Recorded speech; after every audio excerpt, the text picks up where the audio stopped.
नमस्कार दोस्तों, SR coaching के ऑनलाइन प्लेटफॉर्म पर मैं तरुण कुमार आप सबका स्वागत करता हूं।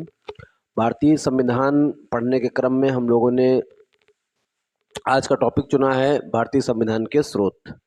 भारतीय संविधान सभा ने भारत का संविधान लिखने से पहले लगभग 60 देशों के संविधान का अध्ययन किया और इन देशों के संविधान से जो भी अच्छी बातें प्राप्त हुई, जो भी ऐसी बातें मिली जो भारतीय परिस्थितियों के प्रति अनुकूल थीं, उन सब चीज़ों को संविधान सभा ने निसंकोच ग्रहण किया।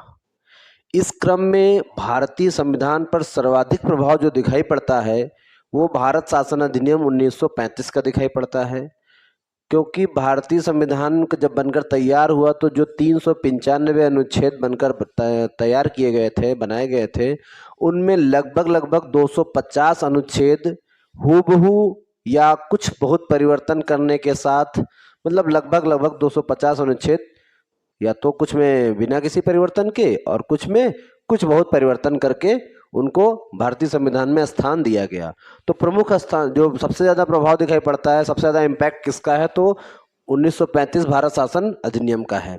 इसके अलावा भारतीय संविधान सभा ने विभिन्न देशों का जो संविधान पढ़ा और उन संविधान से जो जो बातें हमारे संविधान में लाई गई या ली गई उनके बारे में संक्षिप्त जानकारी है। देश वाइज हमने लिखा है कि किस देश से हमने कौन कौन सी चीज़ें ली हैं।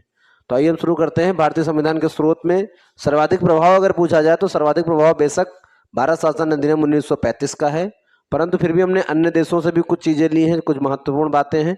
जैसे इंग्लैंड से हमने संसदीय प्रक्रिया को लिया है, संसद के विशेषाधिकार लिए हैं, संसद की कार्यवाही किस तरह से होगी, किस तरह से संसद चलेगी, इसका ये कार्यवाही हमने वहाँ से ली है। लोकसभा अध्यक्ष का पद, राष्ट्रपति की संवैधानिक स्थिति, राष्ट्रपति की जो स्थिति है उसके बारे में, पद की वरीयता, राष्ट्रपति की संवैधानिक स्थिति के बारे में हमने वहाँ से लिया है, और एकल नागरिकता, इन बिंदुओं को हमने इंग्लैंड के संविधान से लिया है। दूसरा आता है संयुक्त राष्ट्र अमेरिका। संयुक्त राष्ट्र अमेरिका से हमने क्या क्या मुख्य बातें ली हैं। मूल अधिकार, जो हमको भारतीय नागरिकों को मूल अधिकार दिए गए हैं, वो हमने संयुक्त राष्ट्र अमेरिका से लिया है।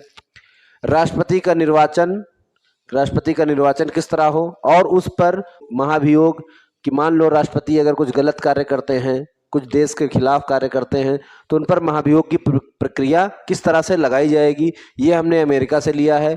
संविधान की सर्वोच्चता, संविधान ही सब कुछ है।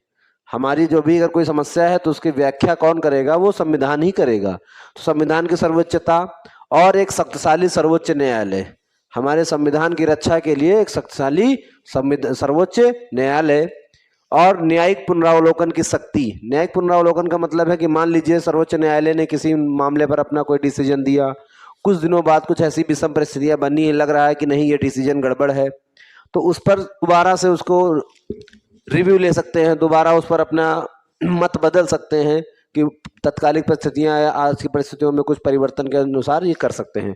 तो क्या है, न्यायिक पुनरावलोकन की शक्ति हमने अमेरिका से ली है। और उपराष्ट्रपति का पद एवं उनके कार्य, ये चीजें भी हमने कहाँ से ली हैं, संयुक्त राष्ट्र अमेरिका से ली हैं। तो इंग्लैंड और संयुक्त राष्ट्र अमेरिका नहीं है भैया, ये संयुक्त राज्य अमेरिका है, संयुक्त राज्य अमेरिका। इंग्लैंड और संयुक्त राज्य अमेरिका से हमने बहुत सारी चीजें ली हैं और इनको हमें विशेष तौर पर ध्यान रखना है। तीसरी चीज आता है, तीसरा देश है कनाडा। कनाडा से हमने संघीय शासन को लिया है। केंद्र में अवशिष्ट शक्तियां, केंद्र की शक्तियों के बारे में जो है हमने ये पॉइंट कहाँ से, कनाडा से लिया है। ऑस्ट्रेलिया से हमने लिया है प्रस्तावना की भाषा। जो प्रस्तावना मतलब जो हमारी उद्देशिका है, इसका विचार पूछा जाता है, इसका विचार कहाँ से आया, तो इसका विचार भी हमने ऑस्ट्रेलिया के संविधान से लिया है। और संविधान और इसकी जो भाषा है, हम भारत के लोग, ये जो शब्द हैं ये भी हमने ऑस्ट्रेलिया से लिए हैं। समवर्ती सूची, केंद्र तथा राज्य के मध्य शक्तियों का बंटवारा। समवर्ती सूची का मतलब है ऐसा बिंदु जहां पर केंद्र और राज्य, ऐसा पॉइंट, ऐसे मामले जिन पर केंद्र और राज्य दोनों को नियम बनाने का अधिकार है, वो उस मामलों को समवर्ती सूची में रखा जाता है। केंद्र तथा राज्य के मध्य शक्तियों का बंटवारा, ये चीजें हमने ऑस्ट्रेलिया से ली हैं। अगला देश है आयरलैंड। आयरलैंड से हमने राज्य के नीति निर्देशक तत्व लिए हैं। किसी राष्ट्रपति का निर्वाचक मंडल, कि राष्ट्रपति का निर्वाचन जो चुनाव होगा उसमें कौन कौन शामिल होगा, इस चीज को भी हमने राष्ट्रपति का निर्वाचक मंडल आयरलैंड से लिया है। और राष्ट्रपति महोदय राज्यसभा में कितने सदस्यों को और किस किस क्षेत्र के कैसे कैसे सदस्यों को मनोनीत करेंगे राज्यसभा सदस्य के रूप में, ये बात भी हमने आयरलैंड से ली है। राष्ट्रपति महोदय 12 लोगों को राज्यसभा के लिए मनोनीत करते हैं विभिन्न अलग अलग क्षेत्रों से। अगला पॉइंट है अफ्रीका, दक्षिण अफ्रीका। दक्षिण अफ्रीका से हमने संविधान संशोधन की प्रक्रिया ली है, जिसको हमारे संविधान में अनुच्छेद 368 के अंतर्गत रखा गया है, आर्टिकल 368 में रखा गया है संविधान संशोधन की प्रक्रिया। रूस से हमने मूल कर्तव्य लिए हैं कि हमारे जैसे हमको मूल अधिकार प्राप्त हैं तो वैसे ही राष्ट्र के प्रति हमारे कुछ कर्तव्य भी बनते हैं। तो ये कौन कौन से कर्तव्य हैं, उन मूल कर्तव्यों को हमने रूस से लिया है। जर्मनी से हमने राष्ट्रपति की आपातकालीन शक्तियों का उपबंध बनाया है कि किस अगर हमारे राष्ट्र में कोई आपातकालीन शक्तियां राष्ट्रपति महोदय लागू करेगा, आपातकाल लगता है तो किस तरह का आपातकाल होगा और किस तरह से इनको राष्ट्रपति महोदय क्रियान्वित करेंगे। तो राष्ट्रपति की आपातकालीन शक्तियां, जैसे हमने आपको बताया था 3 प्रकार की आपातकालीन शक्तियां हमारे राष्ट्र में हैं, तो राष्ट्रपति की जो आपातकालीन शक्तियां हैं इनके बारे में हमने जर्मनी के संविधान से लिया है। ये विभिन्न देशों से जो हमारे संविधान में जो पॉइंट लिए गए हैं ये उनके बारे में संक्षिप्त जानकारी थी। उम्मीद करता हूँ आपको समझ में आया होगा। धन्यवाद।